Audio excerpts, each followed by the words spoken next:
নমস্কাৰ শিক্ষা হেতু এপত ছাত্ৰ-ছাত্ৰীসকলৰ দৈনিক উপস্থিতি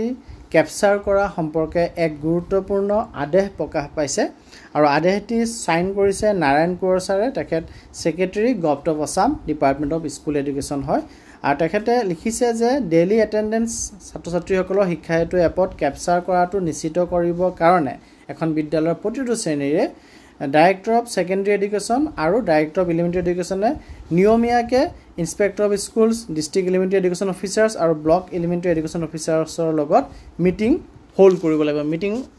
কৰিব লাগিব বা আলোচনা কৰিব লাগিব আৰু Inspector of Schools, District Elementary Education Officers আৰু Block Elementary Education Officer সকলে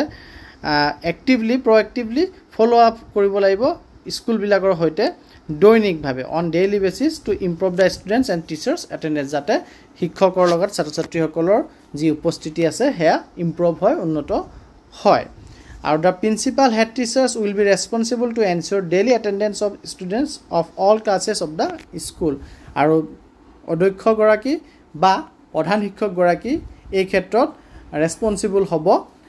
যাতে তেখেতৰ স্কুলৰ প্ৰতিটো শ্ৰেণীৰে ছাত্ৰ-ছাত্ৰীসকলৰ ডেইলি এটেন্ডেন্স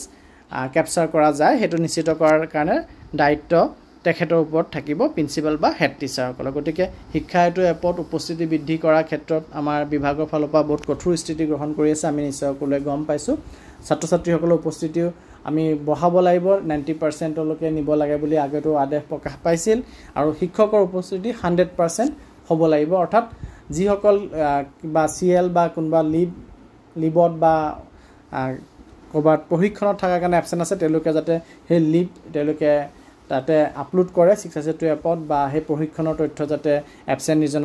আপলোড কৰে আৰু সেই মতে যাতে শুদ্ধ এটি তথ্য আমাৰ ডিপাৰ্টমেণ্টে শিক্ষা হেতুৰ জৰিয়তে পায় হেতু নিশ্চিত কৰিব লাগিব বুলি বিভাগীয়ভাৱে বহুত কঠোৰ পদক্ষেপ গ্ৰহণ কৰি আছে গতিকে আমি সকলোৱে সাৱধান হয় যাতে এই কামখিনি আগবঢ়াও ধন্যবাদ